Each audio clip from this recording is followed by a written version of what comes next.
and welcome to the Everyday Board Game Podcast with your hosts, Daniel. And Daniel. No, I was introducing you first, Daniel. Oh, I wasn't paying attention. I never pay attention to you, so we should be used to this by now. You're always trying to go like this silly like back and forth joke, and you just slam me down. Like, what kind of banter is this supposed to be? I mean, isn't the goal of this supposed to be like, oh, well, you know, this has been a good old time. Haha, here's a nice little fun quip back and forth. Why lie to the people? This is our normal banter that we always do. That's true. Oh, man. Daniel, what a week this has been since our last filming, hasn't it? It's been something. Oh, boy, has it been a week. Let me tell you. Yeah, we're going to tell people some exciting news and why we're technically a podcast behind.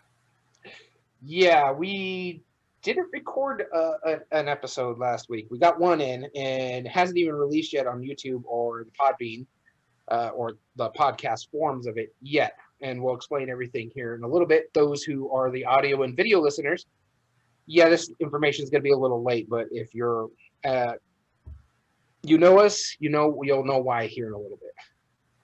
Yeah, exactly. So, I mean, it wasn't just us just being lazy or anything, but we are going to be going into somewhat of a format change, a very slight change. Yeah. I'm going to tell the people what we're doing. So the thing is, we did miss a top 8 debate last week, and we'll get into why in a little bit. But the format change that we've decided to do is that we may still do a double record. It may not be every week. It may be every week. We're just going to kind of put a backup library. This way we still have stuff to release to you on a weekly basis. What's going to happen is we are going to release one podcast a week. When we're going to keep doing the formats that we're doing. We're going to release the Chits and Giggles. We're going to release the top 8 debates. It's just 1 week is going to be Chits and Giggles. The next week is going to be the top 8 debate, and so forth. This way, at least you have something that's still fulfilling to help us make our growth go. But it's basically you're going to get 2 Chits and Giggles and 2 top 8s debate a month rather than the 4 that you'd be getting for both. Right.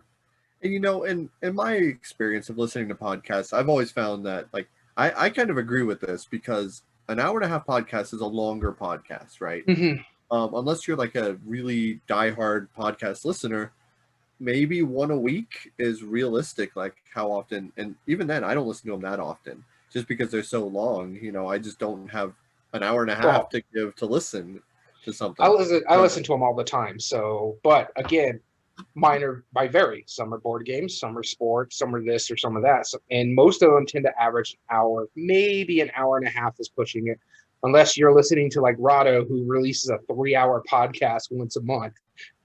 Right. Yeah. No, I like his podcast though. I mean, but if you combine all of ours throughout the month, you know, we're about like 6 or 7. No, we meet Rado's once a month in 1 week. You used to anyways.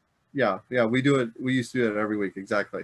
So we decided we're just going to cut the releases down just a little bit so that way everybody saw his content, and that way it gives us a little bit of wiggle room, a little bit of backlog, just in case one of us has to miss.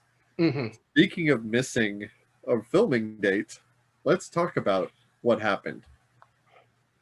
Okay, so what happened last week was we did record. We did get on our usual time, Monday, which is when we usually record, and everything gets released the next week.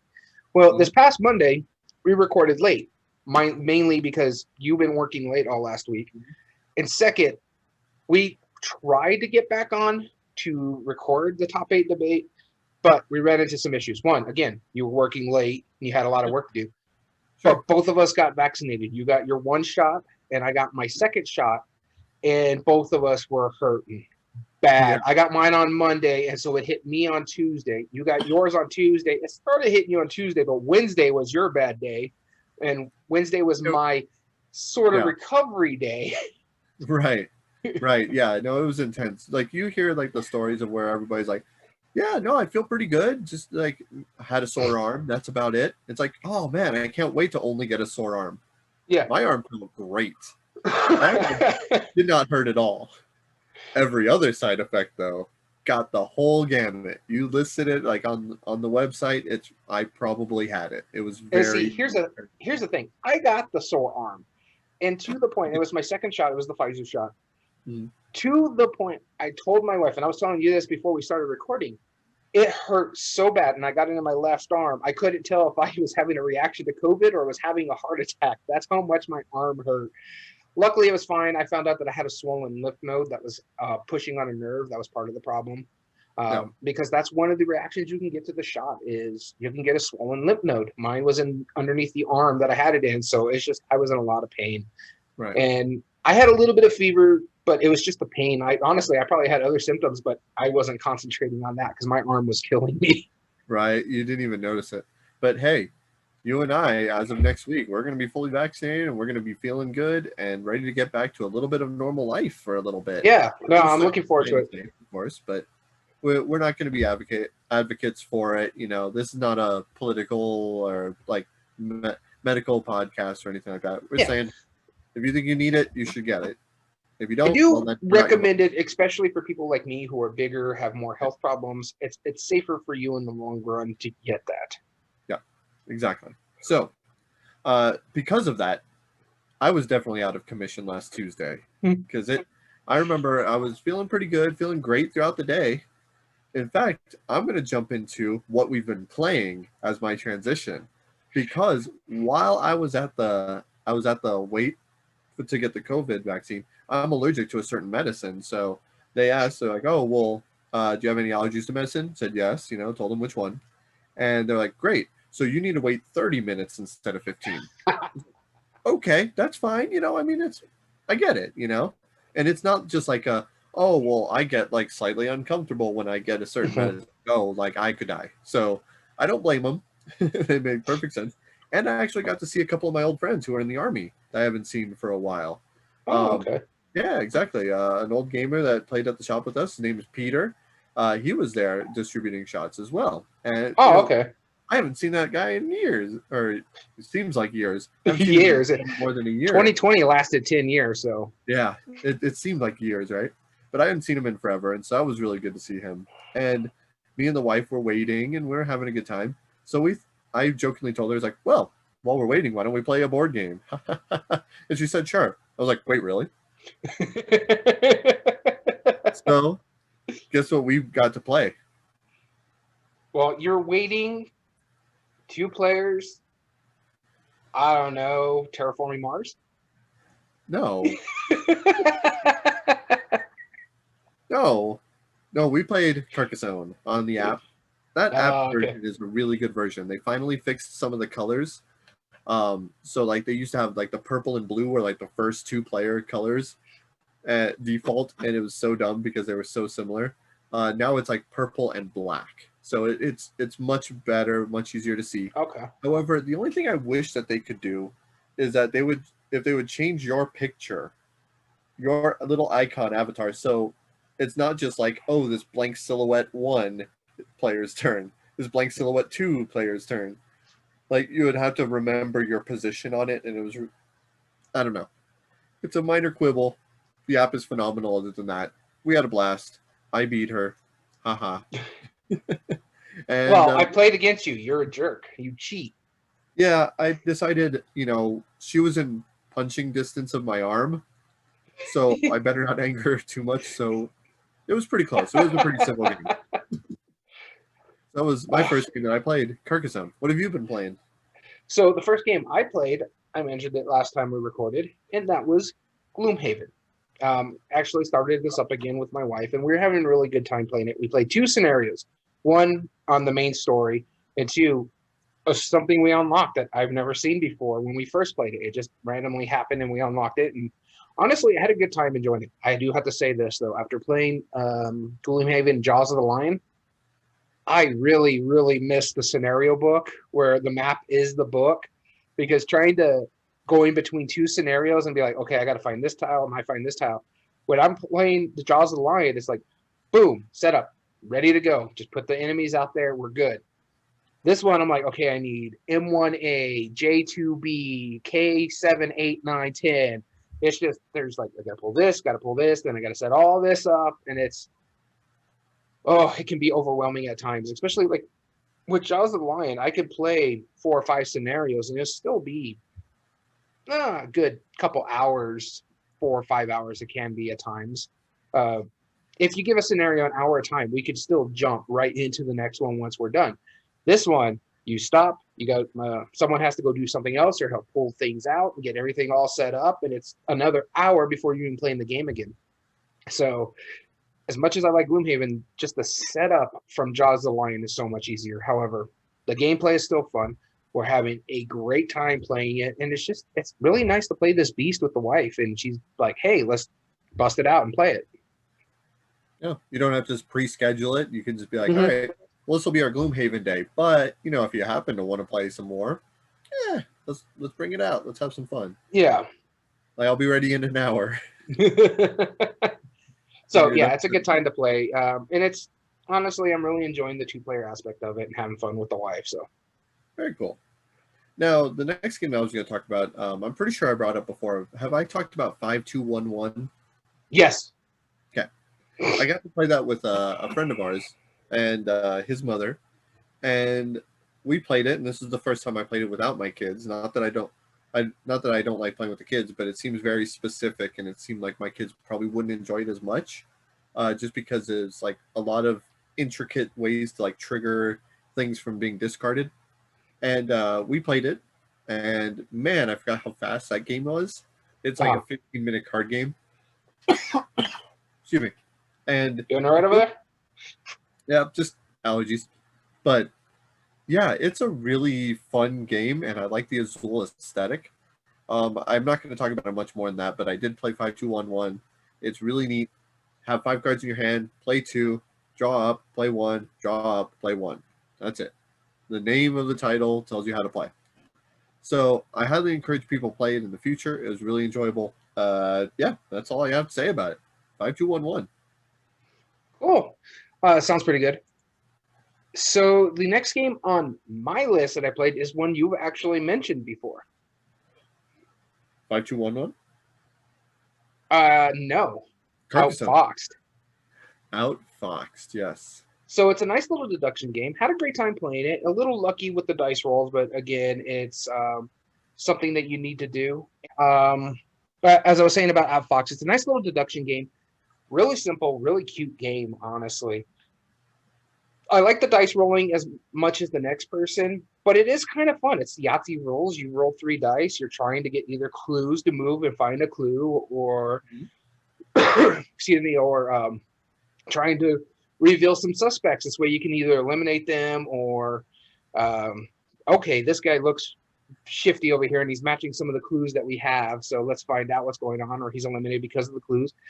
And it was so good. But it got to the point like on the last basic turn, if and it was my turn, it's basically if I didn't try to make an accusation, it didn't get what I needed, because we already have all the suspects were eliminated but 2. We had a bunch of clues. I could have gone to get more clues, but if I rolled and didn't get the paw prints, he would have hit the hole. Yep. He would have moved those last spaces. So it's like, we're down to 2. All the clues fit this character. So it's a 50-50 chance. We just have to pick which one it is. And so I'm like, all right, that one. And so I was wrong. And so, but we looked it up. Not looked it up, but we were looking like at the next clues that we would have gotten. The next 2 clues still pointed to those 2 characters. It was the 3rd clue that would have eliminated the last one. Yep. It was like they both wore gloves, they both had necklaces, they both wore something or another, and it was just like, wow. It was a 50-50 shot that everything matched until that 3rd clue that would have come up, and we would have lost if we didn't get all those clues. You know what I mean? So, yep. But for a children's game, for a family game, that is a very fun game. Had a great time with it, and I didn't realize how old it actually is. I thought it relatively came out soon. It was 2015, I think, is its copyright. Yeah, something like that. It's not the newest game, that's for sure. But man, it plays so well, and it goes down well with young children. Yeah, how did their kids like it? What did they say about it? They enjoyed it. One's 4, so she was just having fun rolling the dice and stuff like that. But the other one, he actually had a good time, and he was like, "Okay, I think it's this one, or we're doing this," and going down. So it went well. It went pretty well. Very cool. Yeah, no, I can't. I'm very glad that you got the chance to try that. I told you it was No, it it's for a legit. kids game. It's good. It's solid. It's now my new recommendation. So much to the point where a couple weeks ago when I went and visited my friend up in Albuquerque, I Hmm. bought him a copy because he said his kids were getting into games. And I said, "This is the one. Here you go. You can have it." Yeah, So it, yeah, it's we love legit. it. I'm glad I played it. I would play it again in a heartbeat. I think it's honestly, genuinely the one game I would suggest to any parent that says, "Okay, my kids want to start gaming. They're 5, 6, 7, 8 years old. Try this one. They will have fun with it. If they Yeah, like this one, then start stepping up into like harder or more difficult games if it's a little too easy for them." yeah, exactly. If it's a little too difficult, then maybe like my first castle panic because they're Yeah, obviously too young at that point. But yeah. I mean, yeah, that's the next level up for sure. Cool. The next game I played was a. This was a strange one.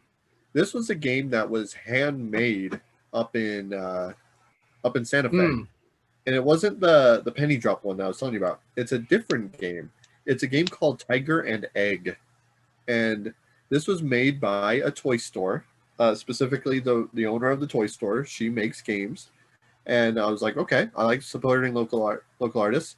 And I got this game that comes in a metal tube, and you could tell that they put the sticker on themselves. They had everything custom printed, um, and essentially, you are tigers who are going around between bushes or shrubs as eggs are growing in them, and you're trying to get them to the egg shoot to get them into an omelet. It's a fully cooperative game where you, if you get 20 eggs in the omelet before you get 5 bad eggs, which is the difficulty we were playing at. Or no, I'm sorry, we played with 4 bad eggs. I don't think we would have won with 5. But if you get before 4 eggs, then you win. And so on your turn, it plays similar to Pandemic and Action Point games, where all you're doing is you're moving around this like kind of grid. It's like diagonal grid kind of. You have 4 action points on your turn. You can move around. You can uh, pick up an egg, and you can carry it. But if you go into the egg vault or the egg chute, then you go back to your box, which is your starting spot, and yeah, and then your turn is over. When it goes into the egg chute, you put it into the cap of the lid, which counts as the omelet, as you will, and then your turn is effectively over. Then you roll a 20-sided die because there's 20 shrubs, and if it rolls a spot that has an egg currently on there, that egg gets changed out for a bad egg. If it gets rolled and there's a bad egg there, then you take that bad egg and you add it to the omelet. That's one of the end game triggers. Or if the shrub is empty and you roll that number, then an egg becomes ripe and grows on that bush. I'm not sure about the physics, a lot of it, and why we're tigers and hunting those. Each tiger has its own little ability as well. Of course, one can carry 2 eggs at a time. Normally, you can only carry one. Uh, One of them, I think, has a second action because it's drinking an energy drink. Normally, it takes 2 action points to change a bad egg to a good egg. There's a doctor that can change it with 1 action point, and then the third one, which can actually kick. It's like an athlete that can actually like kick the eggs like to the adjacent spots instead of having to actually like, pick it up and drop it for points. Okay. So it's not bad. It's very much random. It was fun for what it was. The board was printed on a neoprene like mouse pad, and so that was like you fold it up and rolled it up and put it into the tube, and that's a little weird, but it works. It's good to support local artists, and I didn't hate it. We enjoyed ourselves playing it. We lost miserably. I think we had 8 eggs when we had too many bad ones. It's like you could tell the Oh, dice really didn't like us. Yeah, it was brutal. We weren't even halfway oh, there, and we were only playing middle difficulty. well, we'll get to talking about dice not liking people here in a little bit when we get into our Yeah, actual topic. right. But it sounds But like an interesting game. yeah, it's not bad. It's one thing I did like about it. I thought was pretty creative is that the tigers were printed onto like custom buttons. Like the little metal custom buttons that you can make. Yeah. Those were their player pieces. So you're sliding them Hmm. around the board. It worked pretty well. It's good to check out. I think I'll see if I can remember the name of the the toy store in Santa Fe that made it, but go check them out. Go support it if that sounded interesting to you. Oh, it sounds pretty cool. I have not been playing any handmade games locally sourced. Yeah, see what I did there? Yeah. But I did get to try a game that I bought to play on Halloween and just been sitting on my shelf of shame till recently. And that one is Disney's Hocus Pocus by Prospero Hall. I'm curious to see what you think of this one. Honestly, I think it's a really neat card game. I like you have to ask a question. This way you're trying to see who's got like purple cards or a specific ingredient. And you're trying to get those matching ingredients on the board or matching colors because you're trying to disrupt the Sanders and Sister spells. I had a great time playing it. The first time we played it, we just got royally just thrashed. We didn't even stun one of the witches just because just the way things were coming out, we just couldn't get what we needed on there. And then so the second time we tried it again, and we actually defeated on the second try because we played a lot better, a lot smarter about, okay, who's got dead, or like, does anybody have dead man toe and stuff like that, where we can get the answer. And it's okay, that's the specific ingredient. And so we kept playing until we figured out, okay, this is what we need to do. And so the first witch we ever stunned was Winifred. So because we got the dead man, I think it was dead man's toe or newt saliva of all the different colors on the board. Yep. Don't ask me how we did it. We just got it done. And then everything resets. We got everything going again. And the thing is, we were smart about how we played our cards too. We tried to keep as many of the spell cards back as we possibly could. And then we started playing as many of the Binks cards we possibly could. This way, at least one person's cards were on the table. And then everybody saw what was in that person's hand. Then someone else would play Binks a couple turns later, steal Binks. And everybody was seeing. So we were like, okay, if I remember correctly, they have this. So let's make sure we try to set it up for this and stuff. And so, yeah, we played a lot better. We stunned Winifred once and then Mary twice, then win the game. And I actually had a great time. It's a nice little quick game. It's no more than 30 minutes once you figure out how to play it. It's actually really simple. I've heard you mention it as cooperative Uno, and I can see exactly why it's called that. Yeah. I had a great time with it. Yeah. I wouldn't say it's like the best game in the world, but if I want to play a little quick game around Halloween time, it's perfect for that. Yep, and we will. I think I'm going to keep it strictly for that reason. There is one game, this one, I just happen to have it near me, Cahoots, that I think does almost the exact same thing, but just slightly better. That's just my opinion, but I'm going to keep both of them for now. We'll see which one ends up getting off the shelf, but it's very, very similar, very tight race. I know you said Cahoots, and I'll probably try that one. You said it does it better, but I think I would keep Hocus Pocus. I think it just would be easier for me to get to the table because it's everybody loves that movie. I grew up loving that movie. Oh yeah. To the point, I am this old. I remember when it came out to theaters in June. Like they couldn't have waited just a little bit longer. Yeah, it came out in the middle of summer, and it's like, it's a Halloween movie. Why are you putting it? People weren't smart back then. I guess I don't know why. They're just throwing everything at the window. Like, we have an empty slot for a movie. What do you got? Hocus Pocus. Here's a Halloween movie. Yeah, that's close enough. 4th of July. Yeah, that's fine. But you have the fireworks movie? No, we have Halloween. Yeah, that's fine. Last game I'm going to talk about is kind of a weird one. It's so you and I have like designers and stuff that we kind of like, their style and like a lot of different things. There are a couple publishers where I'm always intrigued by their stuff.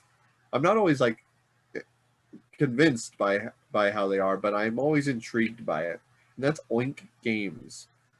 I have probably now 5 or 6 Oink games, like mainly the ones that are in the little containers. And I really like what they do as a concept. I like the size of the box.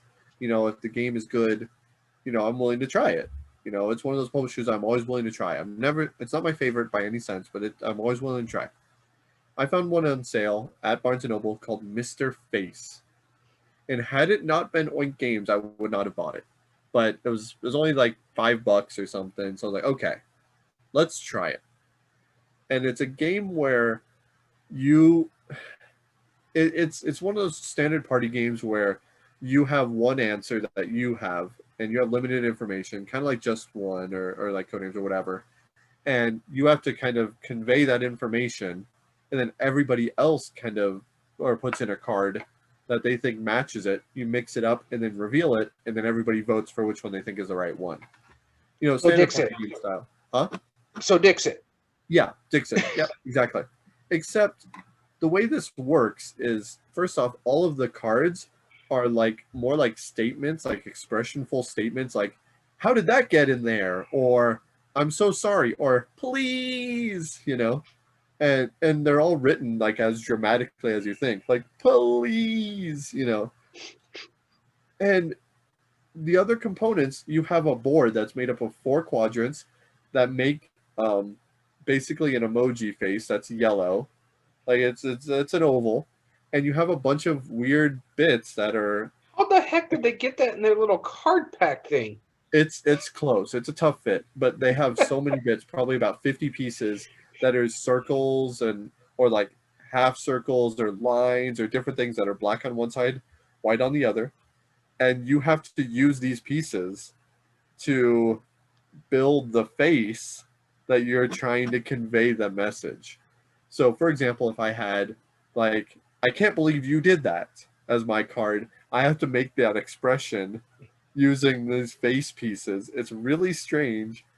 And then everybody else puts in their card. We mix up 3 more because I was playing a 3-player game. And then we reveal the 6, and then everybody votes. It was funner than I thought it was going to be, because those faces are just absolutely over the top. They're ridiculous. It works pretty darn well. And there is one mode that I'm not going to play. It's selfie mode, where you have to take a picture of your expression. I don't like that personally, because people can't really like pitch it in too much. I get it, but at the same time, I'm okay with like the weird gimmick of like the bizarre face thing that you're building as the board. It's super funny. I was actually really impressed by it. I get it if people don't like it, but at the same time, it's like, you know. Yeah, Grow up. Oink games are hit or miss with me. That's the issue. Yeah. I like the concept of them, and I understand, because everybody, they come like in a deck of cards. Basically, it's a pack of cards. There's a reason for that. They're, if I remember, a Japanese-based company, and the reason why these games are that small is because there's not a lot of shelf space in stores as well as people's homes. So that's why they come in such small packs. They just recently had a Kickstarter too for like a pack of games that you can get shipped over here that I remember. Oh, really? Oh, yeah, it is. Yeah, so I would try it, but again, they're hit or miss. I think of like one. I think I like the Deep Sea Adventure one. Yeah, Deep Sea Adventure is definitely my favorite. Troika is cool. That's the other one. I haven't played that one. It's like gin rummy. I did enjoy Fake Artist Goes to New York or whatever. Yeah. The Fake Artist one. Yeah, the Fake Artist. I mean, it does some neat things in it, but yeah, I don't blame you for not liking that. I think you would get a chuckle out of it. I don't think you would be won over by it. Yeah, so I think you'd get a chuckle. No, I did see that at Barnes and Nobles too. I looked at it, I'm like, but it's just not my style. I did, however, pick up, and it's not my next game that I played, but I saw they had a Deckscape there, so I picked that up for like $5. And so I'm like, I have that one now. Yeah, I hope you like it. You didn't care much for it? No. And I wasn't going to complain for that price. If I don't like it, I could just resell it. So it's absolutely worth that price. No, I will let you see if you have the same argument against it as I do, but you might not. You might actually really dig it. Well, see, this is the second one I own. I haven't even played the first one that I own yet. The first one I actually have the box behind me. That one is The Curse of the Sphinx. Oh, yes. Yeah. Yeah. Oh, and So Very Wrong About Games. Thanks for joining us again. It was Moon Adventure, In a Grove, and Dokojong. Were the Kickstarter games that we were talking about that they just released. That's right. Thank you for telling us that. That's right. I saw those because one of them is like the weird, like, it has like a little prong on the top and then like 2 legs on the bottom. Like, and they're like cards, but they're like weird shaped. I remember that. Yeah. I've always so for my last game, before we actually get into our topic, I actually played a game that I have not played physically in at least 2 to 3 years. Wow. Okay. And this one has a lot of marbles in it. Potion Explosion? Potion Explosion. Wow. I've been playing the mess out of the app. I play the app a lot. It's just like something I sit around if I'm bored and I just play it on my phone. It's a really great app. But I haven't played the physical Potion Explosion. I own it, just haven't played it in 2 to 3 years. So much so that it was never logged into the app that I track all my games. And I've been doing this this is the 3rd year. That's intense. And it's never been in there. So yeah, no, I had a great time playing it. I did find I still hate that marble dispenser. I have the cardboard one. I need to get the plastic one that they sold in one of the expansions because that cardboard dispenser is just atrocious. Like, bad. It was like falling around. I was trying to get it out of the box and things were sliding out and then the marbles were getting stuck and it was just getting on my nerves.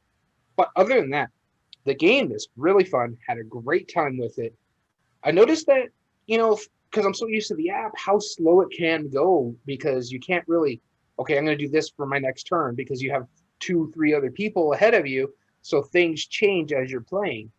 And so that I had a bit of an issue with that, but not too much. I couldn't plan ahead. So it's not like something you can think 3 moves ahead. You just have to play with what you're going with.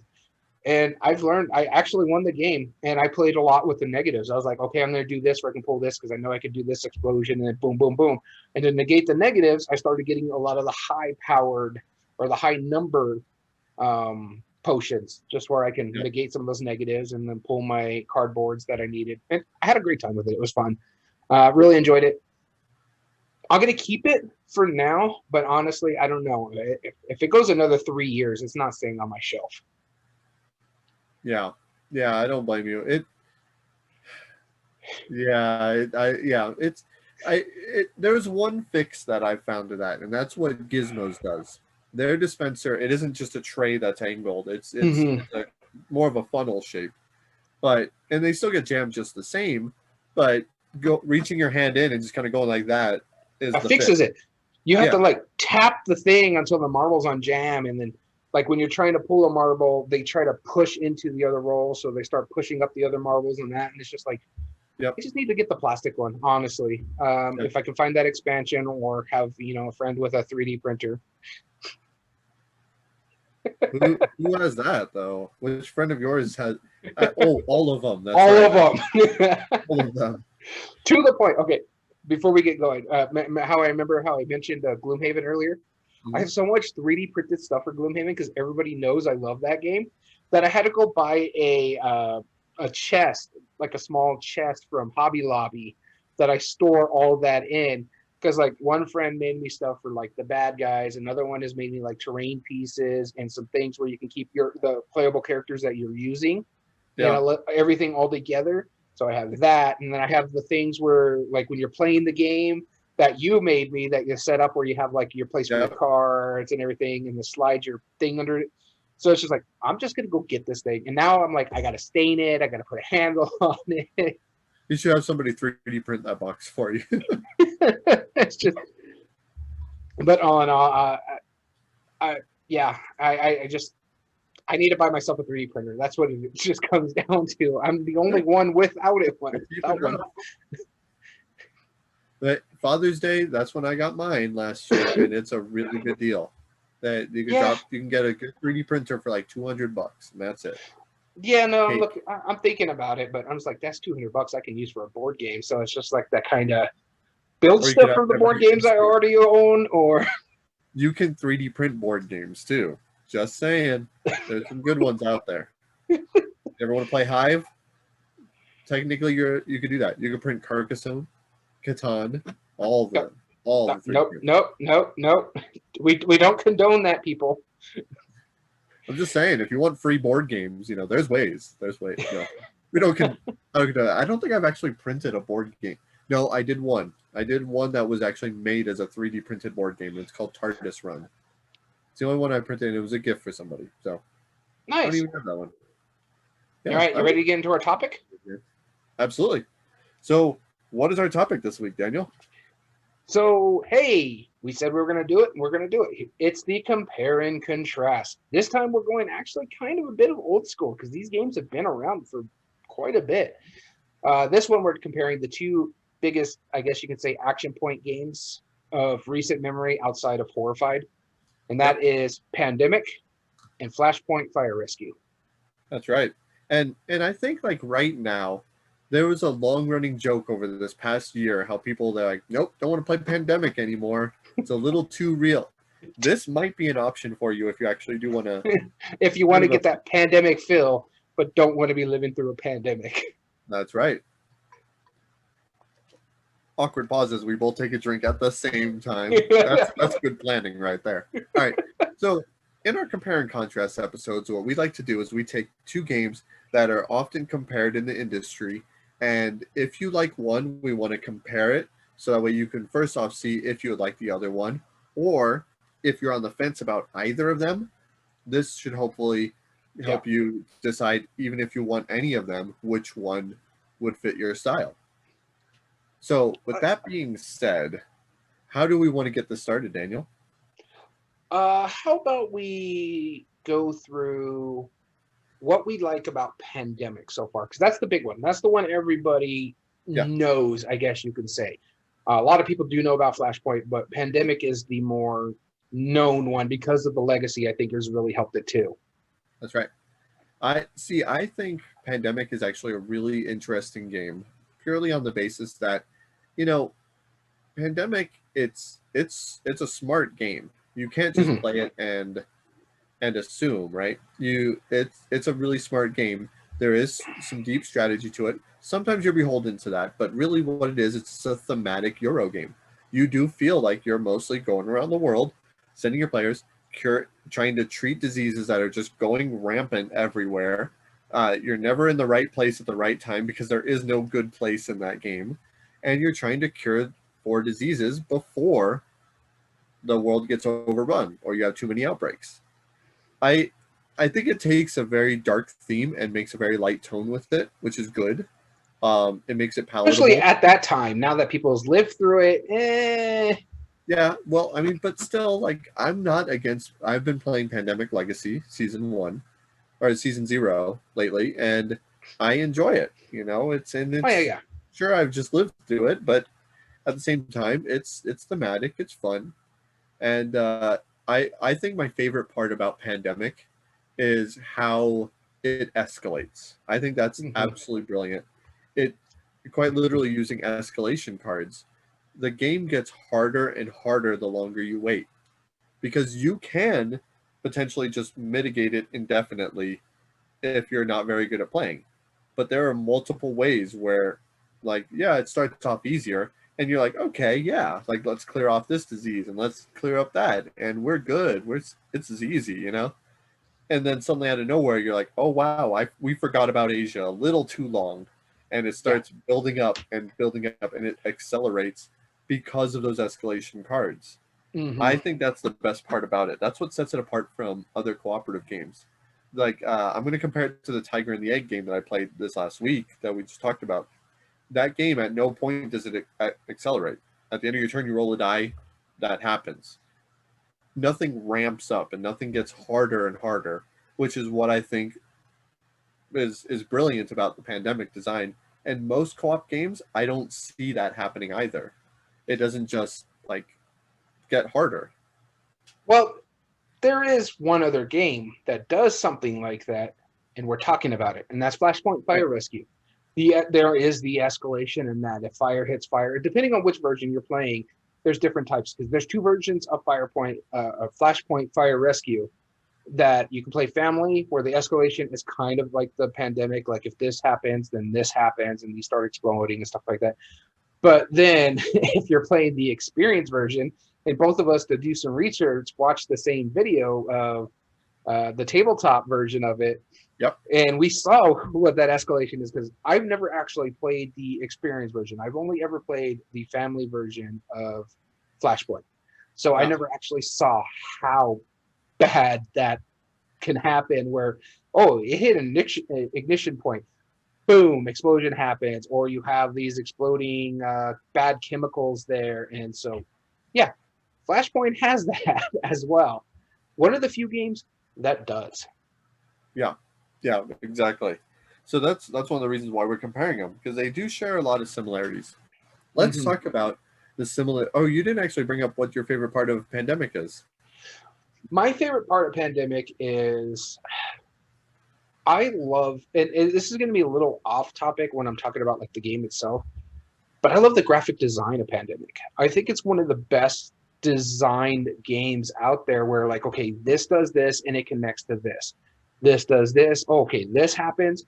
All right, that's going to go over there. That's going to go over there. We got an outbreak over here. So these are moving over here. Oh, great. Another outbreak over here. So now they're moving down here. And it's just like these nice little paths. It's simple to read, simple to see.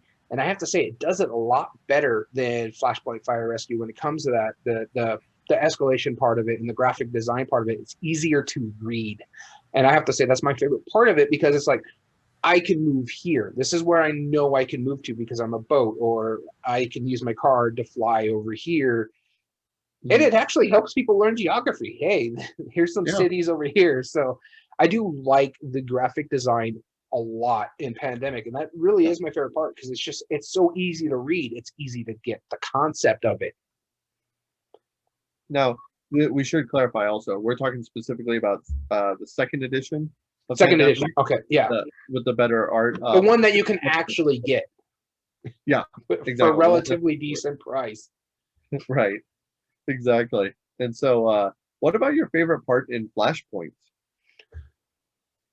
So my favorite part in Flashpoint, I would have to say, is I like the escalation, how you were talking about it in Pandemic and how it does that. I like how the way the fire works. If there's a fire hits fire, there's going to be an explosion, and it can, there's a wall, it's blocked. If there's a door closed, it's blocked. Now, if there's so much damage, it actually blows through, and then it starts moving across the thing. And I really do enjoy how that worked. And now looking at the advanced one, it's a lot more going on with it because this happens, and so now there has like arrows going on. And it's not just the escalation; it's just how you build the board too. But the basic part of it, I love that escalation. Just like it blows up the wall, it goes through here. Now it's fire. Now you lose this. Now you lose that. This is going on. Oh, now you got to go out of the thing because you got beat up. And another thing I like about Flashpoint Fire Rescue, and it's something I wish Pandemic would kind of do, is that if you don't use all your action points, you can reserve them for like the next round. Yeah, definitely. My favorite part about Flashpoint is how it's very much scenario driven. There's very, very interesting ways where like in Pandemic, you play the same Pandemic every time. There's some expansions that change up things, but really you're doing the same thing. Whereas in Flashpoint, they had map packs, they had all these add-ons, they had different things like different obstacles that you had to try and work with, and there was so much variability in that game that it was almost unstoppable of how much different things you can do while you're playing. Yeah. Like, I mean, something as simple as putting like your emergency vehicle on the opposite side of the board, or setting off like just a couple little sparks on certain spots, or having certain people like all hiding in one room. That was a big part of that game, and it was really neat how easy it was to change and have a new flavor every time you played. Yeah, no, I don't disagree with that. I do like the fact that it changes a lot of stuff too. It took you getting a legacy version of Pandemic to actually get the game to change up from different plays, the scenarios and the campaign and stuff like that. Flashpoint had that in the box. I did really enjoy that. Another thing I have to talk about that we should touch on is the theme. These are two really good themes, and they're both very thematic, and they feel really good. One, of course, being Pandemic. It's in the name. What we haven't talked about, but it's in the name as well, is Flashpoint Fire Rescue. You're playing as firefighters trying to save people in a burning building. Both of those are really good themes. Yeah, absolutely. Absolutely. No, they're both solid themes. It's both a universal common enemy that everybody can get behind. That was one of the things I read an interview with Matt Leacock, and he said, there's like, what's a common enemy that everybody, like some people, like zombies are made up, like mythical creatures, that's one thing. Like you can't pick a person because there's some people who might not hate that person. Yeah. But everyone hates disease. Nobody likes getting sick. Yeah. We're experiencing that now. Nobody likes getting sick, so it just makes sense. And that was the best like common enemy when he was designing it, and it absolutely was a thematic choice. Fire, I feel, is a very good example of that too. Like nobody wants their house to burn down. Everybody understands the hardship of a fire happening in your house. Mm-hmm. Even a small one, it's incredibly dangerous, and it's such a common idea that absolutely. And out of all of the people, there are a few civil servants, people who work for the communities that get as much recognition as a firefighter Yeah. because their jobs are some of the most intense and they're some of the most well respected. And like it's like teachers don't get that cred, nurses don't get that cred. You know, maybe I don't They know. should, but yeah. They should, right? But like postmen are probably like the only people that are like maybe up there as far as like people liking the like that organization. Definitely not Yeah. law enforcement right now. Like it's but Yeah, it's a whole thing. yeah, it's I think firefighters. I knew some firefighters that were volunteer people. It's like, why would you volunteer to do that? Because you're awesome people. That's why. And Like, the there's thing is with no the other. volunteers, they're not getting paid for it. It's literally that they're volunteering their time to fight fires. And I'm Yeah, like, you guys are nuts. yeah, exactly. Like this ain't Boy Scouts. You're not like joining like the Freemasons. No, you are saving lives because you feel it's the right thing to do. Holy cow. Yeah, so both of these themes are something you can get behind. Yep. Pandemic, not so much right now. A lot of people don't want to play it because they're living through it. Other people are like, whatever. You're one of the people who are whatever. And it's funny. I'm fine playing Pandemic. I just haven't because when I played Legacy, it was a lot of Pandemic. Yeah, exactly. I haven't played the base in quite some time, even though I have multiple copies above my head right now. It's up there. So let's talk about the actual nitty gritty of it. First off, let's talk about the game mechanisms. How are they similar in game mechanism and how are they different? Well, one of the main things is they're both action points. You have a certain amount of actions that happen. Once your turn's over, some bad things are going to happen. And so both of them are to that simple fact. Most action point games are like that. The thing about the difference really for me is the fact that you can bank some of your action points in Flashpoint. So if you have, I think it's what, 4 or 5 action points in Fire Rescue. And if you use only 2 of them and you leave 2 over, then you can carry them over and then you have 6 points on your next turn. So I do like that aspect of it. Mechanistically, I don't know how it would work if you did that in Pandemic, but that's one of the main differences is that you can carry over your action points to your next turn. If you have a next turn, that's the big if. Right. Yeah. The only thing that I didn't like about the action point system is in Pandemic you have 4 flat. That's it. 4 action points. That's all you do. And sometimes that means that at the end of your turn, it's like I've done 3 actions and now, I mean, I guess I can move. That's about your Yeah. option. But it's not totally like just like a throwaway. I'm making it sound like it's every turn. You're like, oh well, I only need 3 actions. Like I wish I could save one. No, you never feel like you need to save one necessarily. It's just it's whether some action. It's like, well, yeah, okay. I know this. Yeah, I think part of it too is like if you're stuck on one side of the board while everything else is going on the other side of the board, it's just like, oh, my 4 actions just to move there. Yeah, exactly. I can be closer to where I need to be. No, the only thing is that my counter argument for it in Flashpoint Fire Rescue, I have a real problem. I don't know what it is, but I really dislike it when action points cost different amounts to do actions. Like for example, in Flashpoint, I forget exactly which ones it is, but there are certain actions that take 2 action points each. It's like, am I trying to do math here? Like I know it's a small thing, but like to call is a good example of that. It uses action points. You get 10 action points on your turn. But some things cost 1, some things cost 2, some things cost 3 action points. Some things cost different number of action points depending on which tile you're moving from one to the other. And I think that's why they have the whole bank system because of the prices of the action points.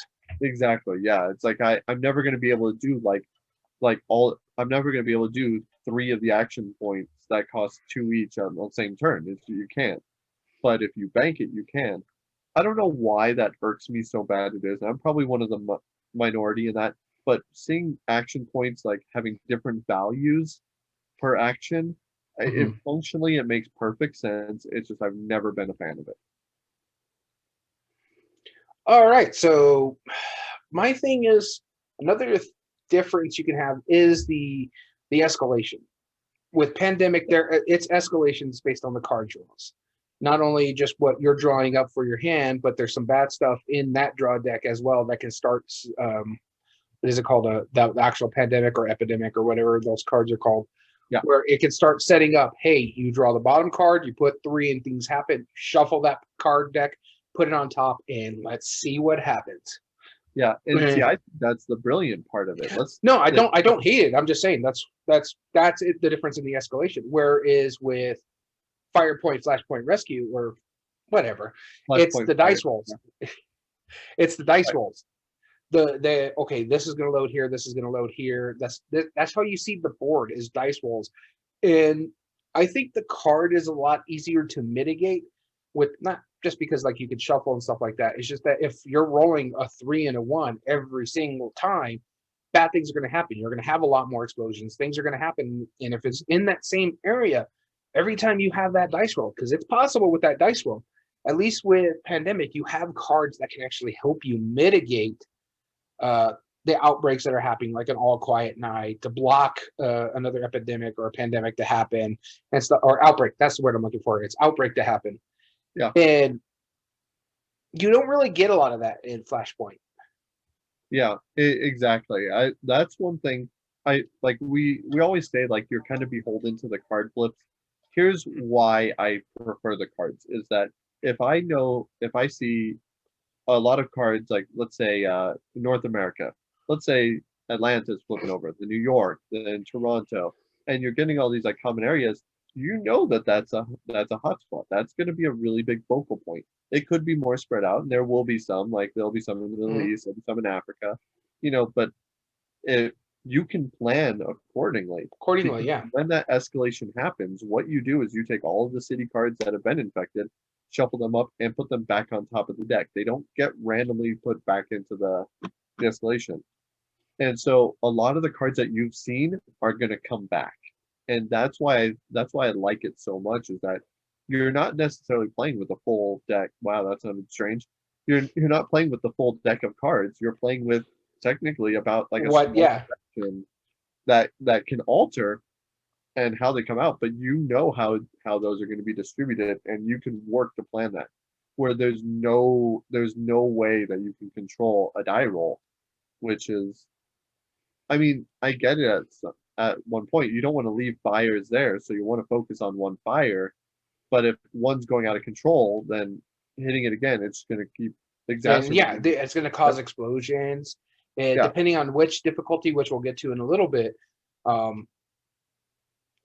Depending on the difficulty, it's going to lead to hazardous materials or explosions happening or other points happening. And it gets to the point where if those dice rolls, even if you're trying to mitigate and you're trying to go over there and put those fires out, if those dice rolls are keep hitting the same spot, there's no way you can control that fire. Yeah. Or even if you do finally control it and then they start hitting in a different room and you had no idea to plan for that. Yeah. That's the big That's one of the reasons I have with Flashpoint. Yeah, I agree with you. So let's talk about how the tokens on the board affect the game. In Pandemic, you have disease cubes that are coming out based on the infection. You start with a certain number of them, but any city can only hold up to 3 disease cubes.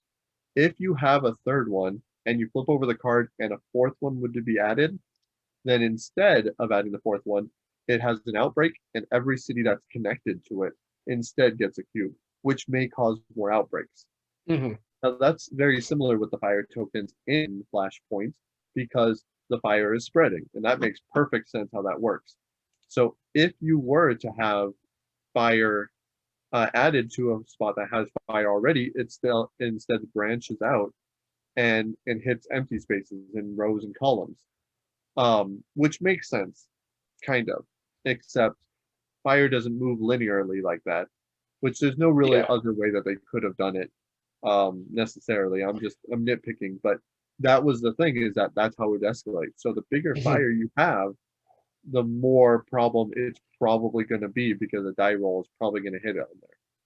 And it's not just that too. It's the depending on your difficulty, there's going to be other sources that can cause the fires. But also, if it hits a wall, it stops. I've never seen fire stop at a wall. It just starts burning the wall Yeah. because it just does damage to the wall. That's all it does. And you could do damage to the wall itself too. And then once that's open, the fire can start spreading into the other room. Well, it's not really how fire works. At least with pandemic, we've lived through it. We've seen how it works, how inner cities connect and could spread out. Like if let's just talk about hotspot states here in North America and the United States. One city gets really bad, and then the whole state starts spreading out, and then the whole state's in the red. And so it's shown major cities get hit really hard with pandemics, and then it spreads out through the state. That makes sense in pandemic. The way the fire mechanism, and I know that's how they had to do it in the board game, it just doesn't make sense to what fire can actually do. Yeah. Now, what about? I think we've hit the point on most of the things. They both do. You do a bunch of good things based on action points, and then you do some bad stuff. Roll dice in Flashpoint, escalate accordingly, or flip the card. A certain number of infection cards. Thematically wise, I do feel like we've been giving Flashpoint a lot of credit, or a lot of guff right now, but I think Yeah, as far as theme goes, it is by far more thematic. it's Because, way.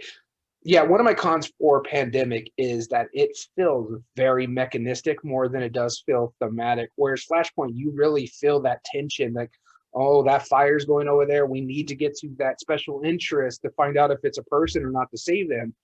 Because, if not, we're going to lose whatever it is, whether it's a blank or a person. We got to find out what it is.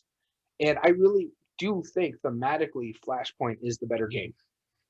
yeah, absolutely. I completely agree.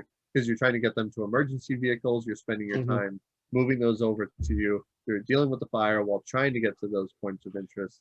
And it might And you're destroying walls to give yourself better access too, and that makes a good point where you're trying to get as best access to the special interests or the people or pets for that matter to save them. I love that part of it. I forgot that they have pets in there that you can save as well, and they're just as valuable as anybody else. I love that. No, I don't disagree. I think thematically Flashpoint is better. And another thing that I think Flashpoint does better is the scaling of the game itself, the difficulty of the game. We've talked about it. Let's go ahead and touch on it. Yeah. Pandemic, your only difficulty scaling is how many of those pandemic cards you put into the player deck.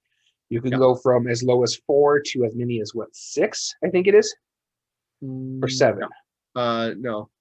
3 to 5 in the base game. Okay, 3 to 5. In an expansion. Yeah, so you can do as little as 3, as many as 6. That's your difficulty.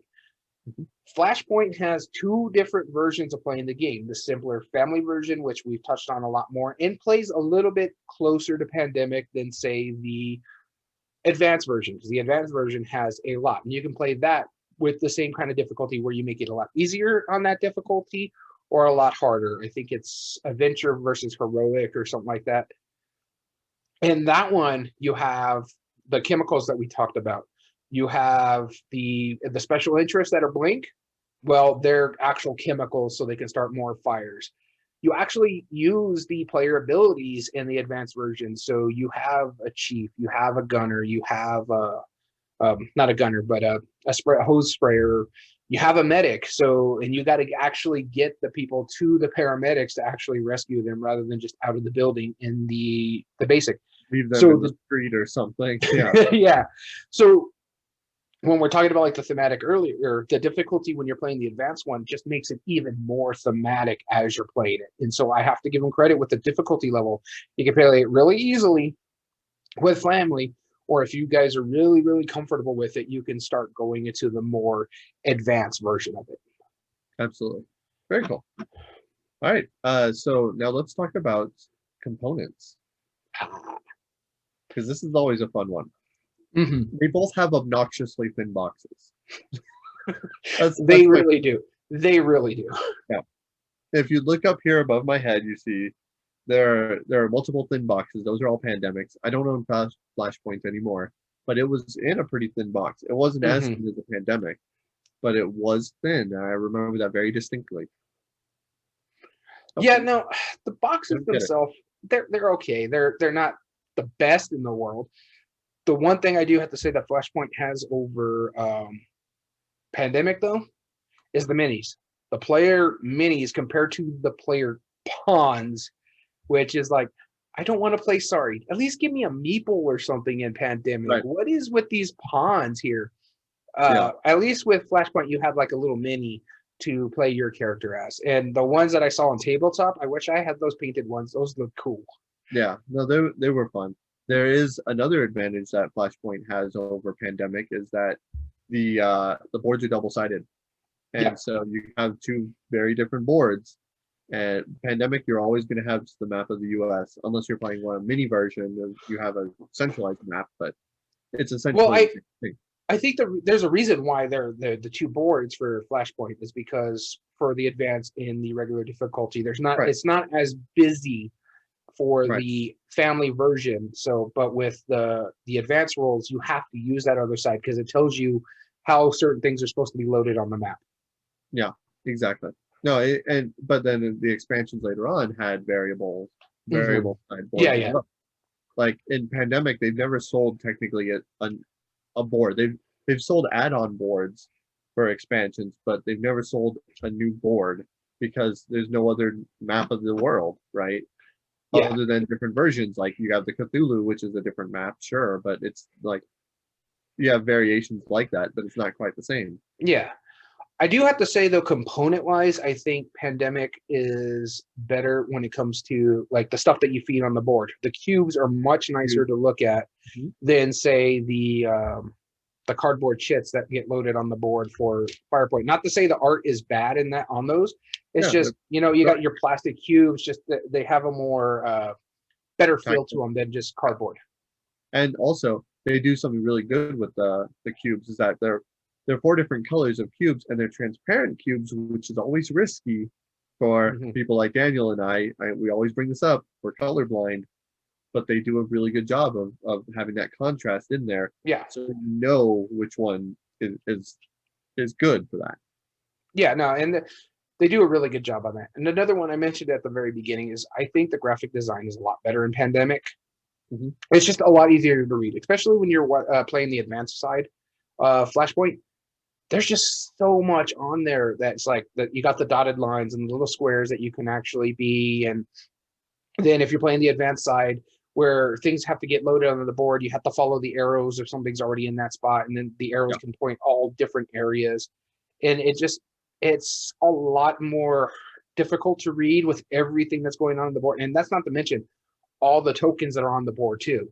So you got to read all the tokens. You got to find all the spots. You got to see what doors are open, what walls are busted down, that sort of stuff by putting more tokens on the board. And it just gets really, really busy as you get further along in the game. Pandemic yeah, does get busy because of the cubes, but you still can read everything. yeah, exactly.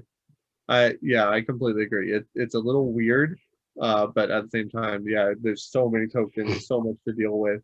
Trying to Yeah, wrap your head around it, it gets difficult. yeah. So Especially when it comes to like the smoke and the fire, and okay, this was going over here, this was smoke, so this now becomes fire, which then as we're following the path here, oh no, there's an explosion. So it gets so crazy. yeah, cool. All right, so now let's talk about we talked about both graphic design on both of them. By the way, are really good. Yeah, Component quality are mostly the same.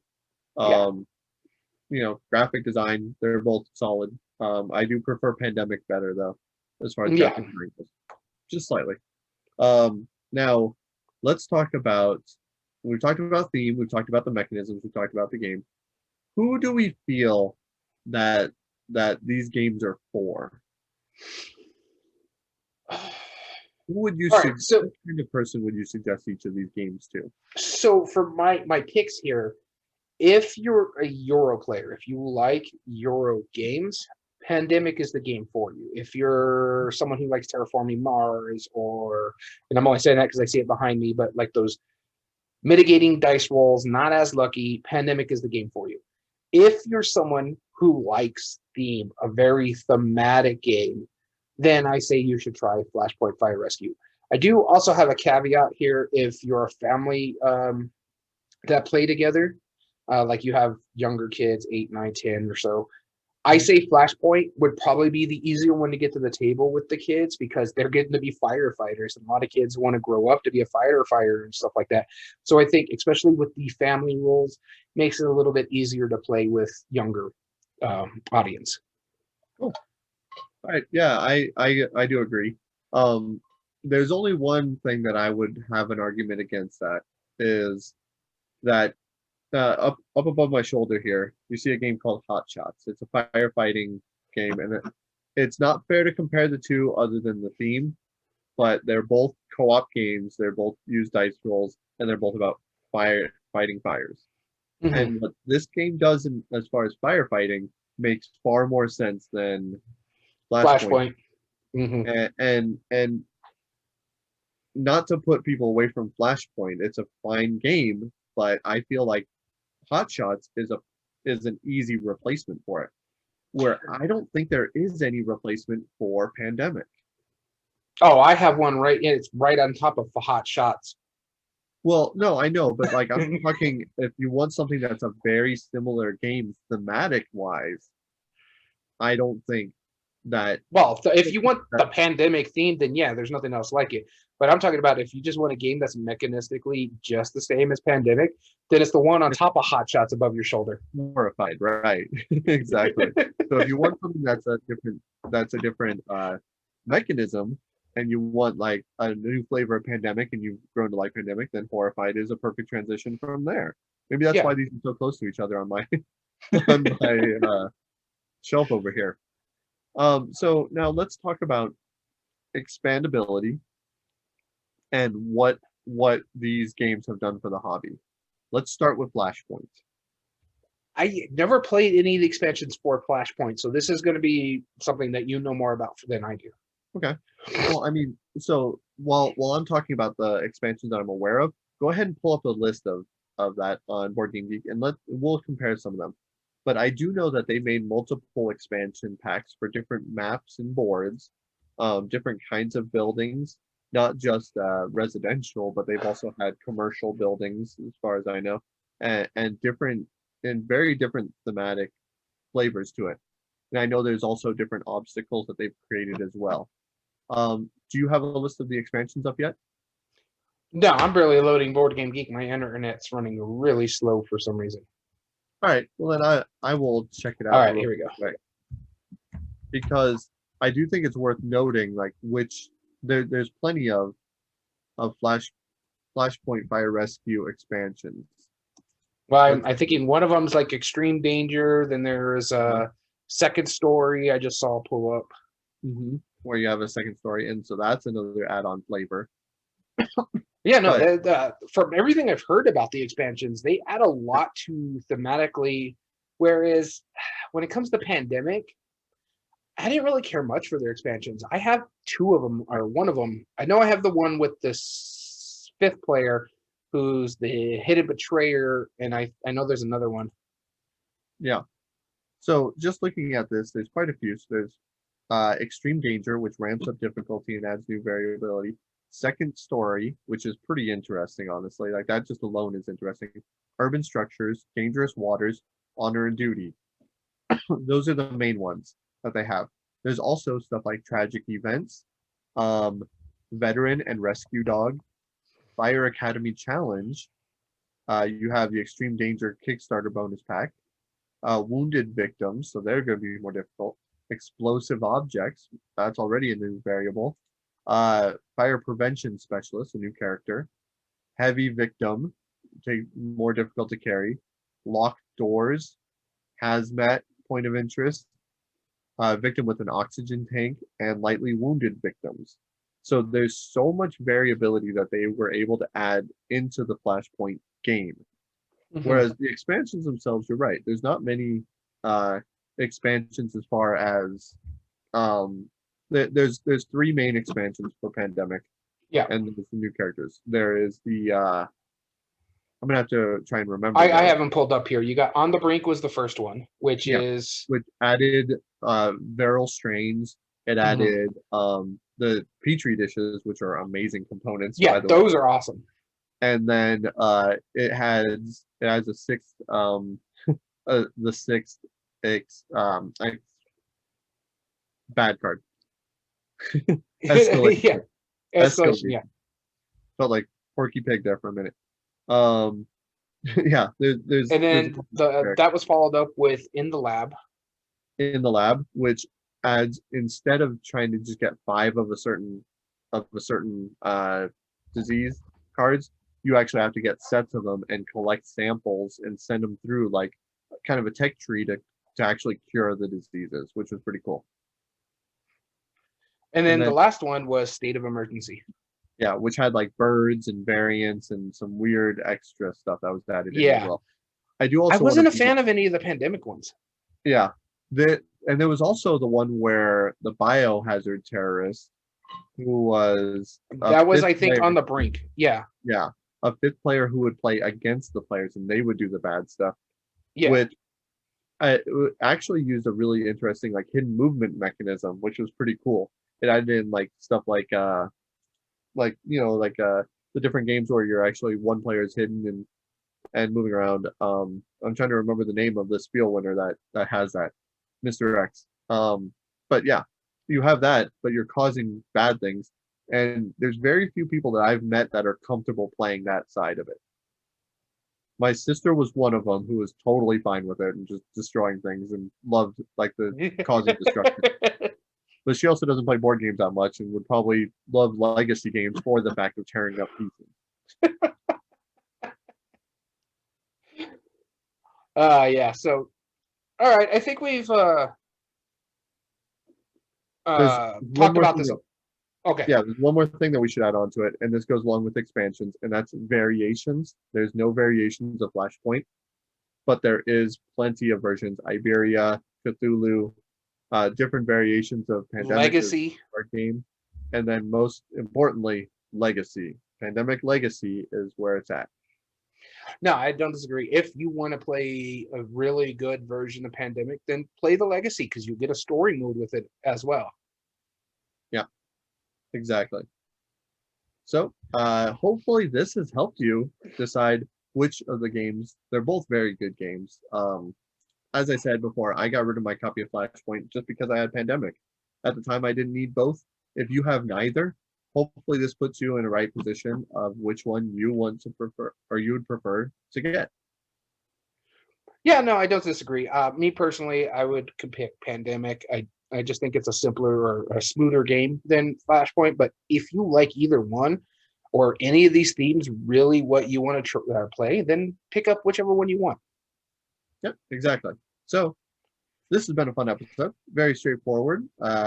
As always, we like doing these compare and contrast. If you have some ideas in the future for future compare and contrast episodes, or you want to see 2 games that have been compared in the industry, and you want the empirical data of which one you should go for, hit us up at everydayboardgames2020@gmail.com. I'm going off the rail here. No, you're really going off the rails, but all right. You can also get in contact with us on the official Twitter account of Everyday Board Games, and that's at EBG Podcast. And if you ever want to join us live, like So Very Wrong About Games or any of our other friends that join us live, you can join us on Mondays, typically on twitch.tv/everydayboardgames. As well as you can find all video re-uploads found on YouTube at Everyday Board Games 2020. If you like what you find, please give us a subscribe and a like on the video, as well as comment down below about your choice about these 2 games. It helps us grow immensely on the platform. As well as all audio versions can be found on most podcast platforms under Everyday Board Games Podcast, including Spotify, Google, Amazon Music, and Podbean. I always forget how long that last outro is. We want to thank you so much for listening to the Everyday Board Game Podcast. As always, I've been Daniel. And I've been Daniel. And thank you for tuning in to Everyday Board Games. Have a good one.